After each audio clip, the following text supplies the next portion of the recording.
Udit Narayan degree college Padrauna से अध्यक्ष पद के प्रत्याशी हमारे बड़े भैया किशन कुशवाहा जी को चुने अपने कॉलेज का विकास करावे।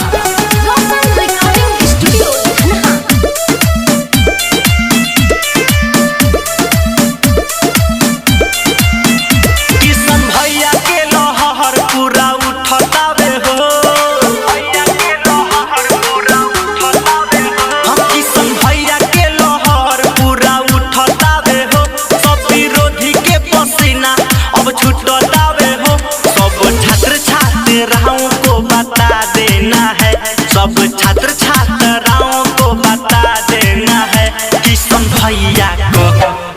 भैया को अध्यक्ष बना देना है, किशन कुशवाहा जी को जिता देना है। शिक्षा का दीप जलाना है, अंधेरा दूर भगाना है। शिक्षा का दीप जलाना है, अंधेरा दूर भगाना है और शिक्षा की अब अलग जगह की एक शिक्षित समाज बनाना है, एक शिक्षित समाज बनाना है। हॉस्टल में बिजली शुद्ध पानी इस सब के सहारा व्यवस्था रही। छात्र जिंदाबाद जिंदाबाद जिंदाबाद, साथे साथे मेडिकल के होई विकास हो, नया नया पुस्तक हमेशा रही। कॉलेज के सहारा विकास होई हो, केहू ना इनसे निराश होई हो। सब छात्र छात्राओं को बता देना है, सब छात्र छात्राओं को बता देना है। किशन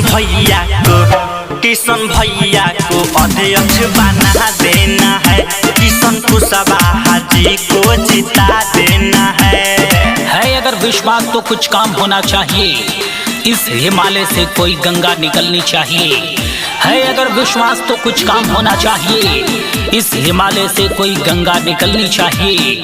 और सिर्फ बातें बनाना मेरी फितरत नहीं यारो, मेरी कोशिश है कि सूरत बदलनी चाहिए, सूरत बदलनी चाहिए। UNPG कॉलेज के अब इन्हीं के अध्यक्ष बना दी हल जा। किशन भैया जिंदाबाद जिंदाबाद जिंदाबाद, सोचा विचारी घर के नहा बहा, छात्र की एकता दिखा दी हल जाओ। मंटू भी संगे संगे रहेले, गोल सरगम साथे कहेले। सब छात्र छात्राओं को बता देना है, सब छात्र छात्राओं को बता देना है। किशन भैया को अध्यक्ष बना देना है, किशन कुशवाहा जी को जिता देना